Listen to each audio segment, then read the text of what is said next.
would make that suck too. Oh yeah, I would think that would just be super like fun. parachuting and scuba diving and all that stuff that you would think would be awesome, and no. Yeah, I would think the the seals would be just super the same thing, more so, you know.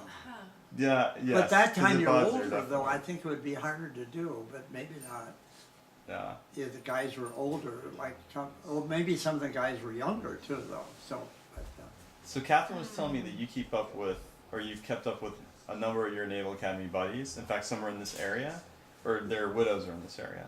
Is yeah, that- yeah, well, this one, Joe Brinkle here, he was, I kept up with him because I was at a number of locations with him, including in Germany. So I kept up with Joe and my roommate, Morgan from New York. Yeah, I kept up with them. We went to their anniversaries and that kind of stuff and saw them at the reunions afterwards and everything. But I wasn't as good at that. A lot of guys I wish I'd kept up with that I didn't, you know.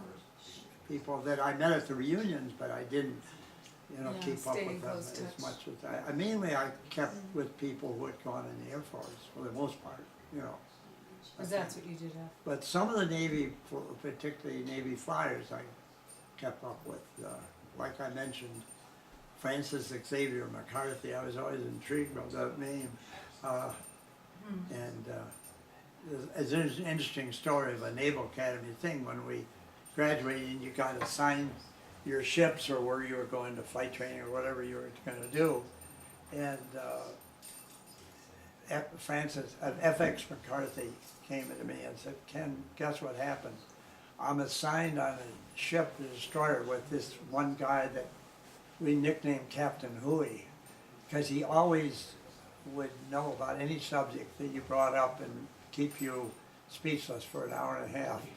And he said, "Think of being on a ship at sea for 8 months with Captain Hooey," he said.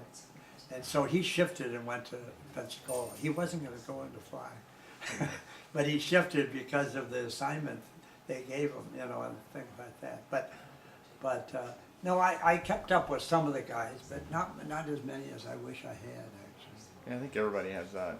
Yeah, the experience feeling that that some of way. them were Yeah. really people that you really knew well, you know, and you wish that you wonder why didn't you keep, like one roommate, Charlie Nyquist from Montana, why I didn't keep in touch with him, or you know, he was a flyer in the Air Force. He wasn't anywhere where I ever was, but you know, why didn't you keep in touch with him? And some of them you did see at reunions, but you wish you'd, you know, kept Really knew, yeah. in touch. But I don't think I was the best letter writer anyway, you know. So.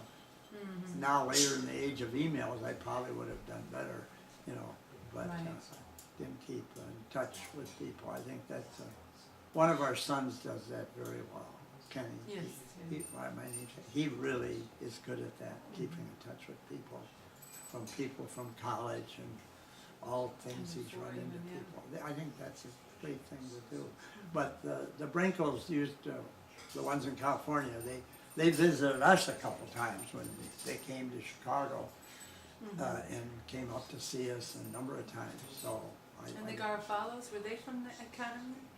oh yeah, Joe was, Oh, he Joe, was- yeah, he was from the academy. He was from the same battalion that Joe was, Brinkle was in. Oh, And it was a real interesting story for him because at the time our first job was born, I wasn't there.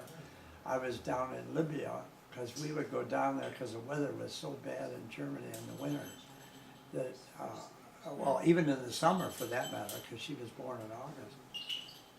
But I was down there a lot. I got assigned of laying out this bombing range and all that stuff. And I was there, and Joe took Mom in to, they thought he was the father. Oh, how He was drove it? her in to the hospital, the Air Force hospital there, you know. And I was gone, and then I found they let me come back. But That was Joe Garfalo. Joe Garofalo, yeah, they were good, because that's your My God. godparents, yeah, yeah. How many brothers and sisters?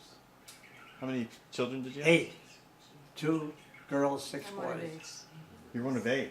Yeah, Yeah, yeah, yeah, Oh, okay. yeah. yeah. The age of the big family is gone. The only ones I think, middle class ones that have big families now are Mormons, I think. I think so, and they're cutting back too. They're I cutting hear. back too. Yeah. Yeah, people just, but, yeah, I don't know. Because Lois's sister had two, so. What's the age difference from oldest to youngest? Well, I think of the ages born from 54 to 67, 13 so a years. 13-year span there. And you're in the middle. Number two. You're number 2. Yeah, yeah, 6 and younger they, brothers. Were you born overseas as well? No, my sister was there, and then I was born when you got back. yeah, she was born in away. Germany. In fact, Joe's Teresa first was. child, the boy we just saw for the first time since then, He he was was born born in Bitburg Hospital, Air Force Hospital also, even though they were stationed at a different base. Oh, okay. They were stationed then- at Hahn Air Force Base and we were at Bitburg, but, Mom was pregnant mostly overseas, though, I think. well, when she With me, came anyway. overseas, right, she was, But yeah. then she delivered Right. here in the state. And that's a big difference from today, is that, you know, your families went with you. Mm-hmm. They certainly didn't go to Iraq and Afghanistan and places like that, but in Germany, you know, we didn't think the Russians were coming. Or we did think maybe they were coming, but we weren't sure. No time soon. Huh? No time soon. I think back then they were trying to get back to, because that was in 55, 56. 50 at that time, and well, Yeah. later the Hungarian thing was a scary time, but